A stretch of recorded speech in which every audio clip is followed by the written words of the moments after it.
Welcome back नाज़रीन। Doctor साहब आप बात कर रही थी नैब को आप क्रिटिसाइज कर रही थी, कोर्ट में हम कह रहे हैं आप कुछ और कहती हैं या कुछ और फरमा रही हैं। देखिए, सबसे पहली बात तो यह है कि जब कोई कानून मुल्क में मौजूद है और बेशक उस कानून का इस्तेमाल हमारे ही खिलाफ हुआ और उसके तहत जो सज़ाएं दी गई हैं और जिस तरह से विक्टिमाइजेशन हुई, लेकिन जब हम गवर्नमेंट में आए तो ये हमारा ज़र्फ है और ये पाकिस्तान पीपल्स पार्टी की उस पॉलिटिकल विजन का कमाल है कि हमने आते ही उस अदारे ने जिसने सबसे ज़्यादा हमारा और हमारी लीडरशिप का इस्तेहसाल किया, हमने उसके साथ छेड़खानियाँ नहीं की।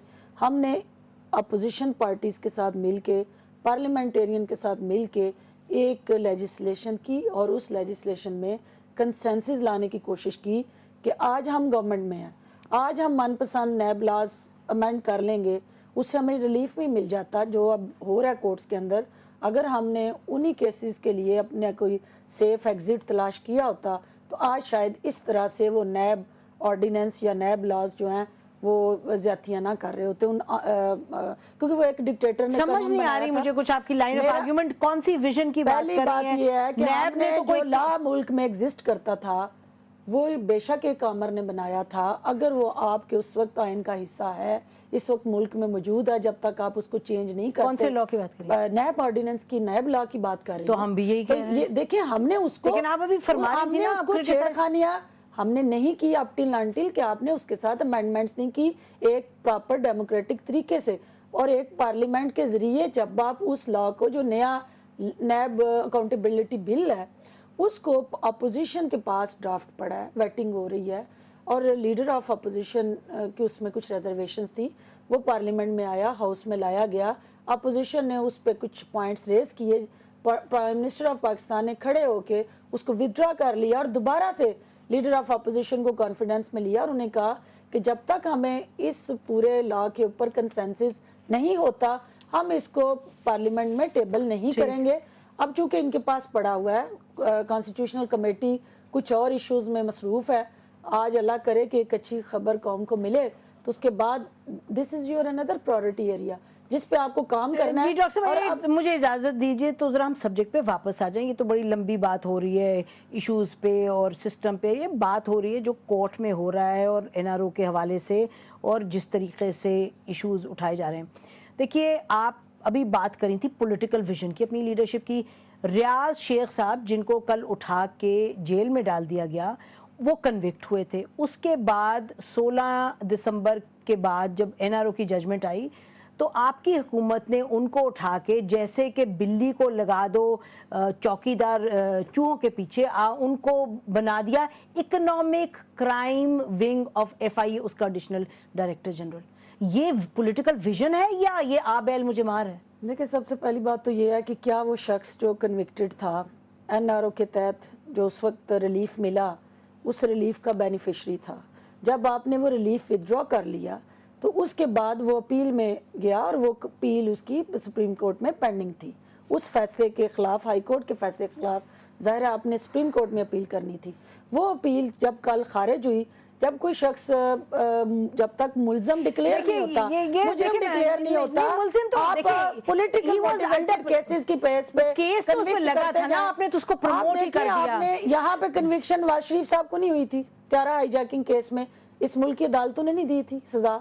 वो क्या, वो सुप्रीम कोर्ट नहीं थी, वो अदलिया नहीं थी, वो पॉलिटिकल मोटिवेटेड केस नहीं था। जब तक क्लियर नहीं हुए, वो conviction is not the criteria. Political conviction होती तो he could fight the election ना। भुट्टो साहब को जो फांसी हुई वो अदलिया ने नहीं दी थी, आज आप उस पर क्रिटिसाइज कर रहे हैं। लेट द टाइम कम के तारीख इन्हीं फैसलों को किस तरह से देखती है। और जब तक कोई मुल्ज़म, देखिए शाह साहब ये तो बड़ा सिंपल बता रही है। सिंपल बात ये है कि नहीं, आप बताइए ना, और मुजरम को डिफाइन कर लें। अगर इल्जाम लगना है, इल्जाम की बेस पे किसी को, इसका मतलब जो इस वक्त हो रहा है सुप्रीम कोर्ट में आपको तो एक्सेप्टेबल नहीं, क्योंकि आप तो बड़ी बुनियादी चीज पे। देखिए, बात ये है कि कोर्ट का डिसीजन अब आया ना, अभी तो हमने किस मुजरम को लगा रहे। देखें, हम इतने पार्टीजन हो जाते हैं बात मतलब असल इशू से भी हट जाते हैं, इतना पार्टीजन भी नहीं होना चाहिए। ठीक है, ये सब कुछ होता है। अब देख रहे, इसीलिए तो ये कंफ्यूजन क्रिएट हो जाता है قوم جو ہے وہ کنفیوز ہو جاتی ہے, ادارے ٹکرانے ایسا نظر آ جاتا ہے کہ ٹکرانے لگ جاتے ہیں, اور اس قسم کی مطلب گفتگو. سوال یہ ہے کہ اس کو سزا ہوئی تھی, اور جس جگہ جس دن ڈیڈ لائن آئی سپریم کورٹ کی, ایک ججمنٹ آئی, ججمنٹ وہ مجھے پسند ہو یا نہ ہو, ڈاکٹر صاحب کو پسند ہو یا نہ ہو پسند, ایک ججمنٹ ہے اور final judgement of the apex court of the country ہے. اگر اداروں کو اب نہیں, آپ نے اس کی پروموشن کر دی بندے کی, آپ نے اس کی پروموشن کر دی نا, میں کہتا ہوں پروموشن کیسے کر دی بھائی, یہ دیکھیے آپ نے لگا دیا اس کو, اور اسی کو کہتے ہیں, کل کی بات کریں, کل کی بات بھی کر لیتے ہیں, اسی کو کہتے ہیں دودھ دی رکھی بلا. مطلب یعنی آپ نے بالکل ٹھیک کہا کہ بھائی مطلب ہے کہ یہ ایک خدا کا این آر او کی پروٹیکشن ہٹائی ان سے, اور ان کو پروموشن دے, جیسے زد میں آ کے سپریم کورٹ کے پاس ہی اپیل پینڈنگ تھی نا, تو سپریم کورٹ نے ودرا کر لیا رائٹ, ہمیں وہ مار لیے. تو پھر میں صرف یہ کہنا چاہوں گی کہ ظفر شاہ صاحب نے ابھی ایک بات کی ہے کہ کنفیوژن پھیلتا ہے عوام میں. میرے خیال میں کنفیوژن, عوام کنفیوزڈ نہیں ہے, کیونکہ عوام ماشاءاللہ بہت سیاڑی ہے. ہاں بالکل, ڈیفینیٹلی کچھ پرانی سیاست, اپنے مطلب کچھ پرانی سیاست کوشش میں ہوتی ہے کہ کنفیوژن پھیلائے. ظفر شاہ صاحب کی یہ بات صحیح ہے, لیکن ماشاءاللہ عوام بہت سیاڑی ہے, عوام کنفیوز نہیں ہے, عوام کو حقائق سامنے آ چکے ہیں.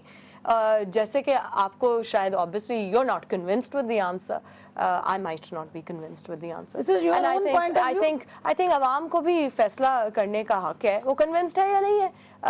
مجھے نہیں لگتا کہ عوام convinced ہو سکتی ہے اس بات پہ, لیکن خیر اس کو سائڈ پہ رکھتے ہیں. بات کرتے ہیں کہ اس پورے دور میں جو کل آج کا جو اخبار تھا نا, جب میں نے اس کی فرنٹ پیج دیکھی, مجھے لگا یہ ایک نیا دور شروع ہو رہا ہے. اب میسج کلیئر ہے, کافی کوارٹرز سے میسج کلیئر ہے کہ certain things will not be acceptable and tolerated anymore. یہ ہے میسج, اور یہ میسج آج سے شروع ہو چکا ہے. جو آج کے اخباروں نے فرنٹ پیج سپریم کورٹ کا جو چھاپا ہے وہ کلیئر ہو گیا, کیونکہ اب کافی فیصلے ایسے آئیں گے, اور میں شاید ایسی باتیں کر رہی ہوں تھوڑی خوفناک کے خلاف بھی آئے گا, میں خوفناک کچھ انڈیکیشنز دینے کی کوشش میں نہیں ہوں, لیکن میں حقائق پہ بات کرنے کی کوشش میں ہوں. اور اب شروع ہو گیا ہے وہ, آپ اس کو کاؤنٹ ڈاؤن میں نہیں کہنا چاہوں گی, اب ایک نیا کاؤنٹ ڈاؤن تو پھر count down I don't want to call ہے, وہ بہت ہو گیا, وہ بھی ہم نے بہت دیکھ لی. اب ایک نیا دور شروع ہو گیا, تھوڑا سا ایلیبوریٹ کریں. نیا دور شروع یہ ہو گیا کہ it will not be acceptable and tolerated the kind of decisions which are based on anything like corruption perhaps etc etc. تو وہ one by one وہ ایکسز آئیں گی, اور جب وہ ایکسز آتی ہیں دو چوائسز ہوتی ہیں ایکسز پہ, یا تو آپ اس کو ڈیفینڈ کریں اور بالکل ڈیفینڈ کریں, اور پھر اسی کے ساتھ آپ بھی ڈیفینڈ ہوتے ہوتے پھر جو آپ کا ہونا ہے وہ آپ کا ہو جائے گا, یا آپ اس کو جو ہے take it as a reality check. But میں کسی پہ اور اپنے کو کچھ ریفارم کر لیں, مطلب وہ میں نہیں کہنا چاہوں گی. ہاں میں نہیں کہنا چاہوں گی بالکل, میں صرف یہ کہنا چاہوں گی کہ جو بیسکس ہیں چاہے وہ مہنگائی ہو, چاہے وہ لا اینڈ آرڈر ہو, چاہے وہ اکاؤنٹیبلٹی ہو, وہ اب کافی کلیئرلی سامنے رکھے جا رہے ہیں. اور آج رات اگر وہ constitutional reform committee sign off کر دیتی ہے کافی چیزوں پہ, تو وہ بھی ایک نئے دور کا آغاز ہے, اور اس نئے دور کو بھی رول آؤٹ کرنا پڑے گا. یہ ٹھیک ہے, یہ رول آؤٹ اتنا آسان نہیں ہوگا, اس پہ کافی چیزیں بریک لے لیتے ہیں, جو لوگ نہیں ایکسپٹ کریں گے بریک لیتے ہیں. لیکن جو آپ بات کری نا کہ جسٹس ہونا چاہیے اور جو قانون سے انحراف نہیں ایکسیپٹیبل ہوگا, لیکن ایک یہ کرٹیسزم ضرور آ رہا ہے, ظفر علی شاہ صاحب سے پوچھیں گے کہ کہا یہ جا رہا ہے ناظرین کے جو کورٹس ہیں وہ کچھ ہی لوگ ہیں جن کے کیسز پر زیادہ فوکس کیے ہیں. کیسز 8000 تھے, اور بھی سیاسی لیڈران ہیں جو کہ انوالو تھے ان کیسز میں, ان پر فوکس کیوں نہیں ہو رہا؟ اس بریک کے بعد اس پر بات کرتے ہیں.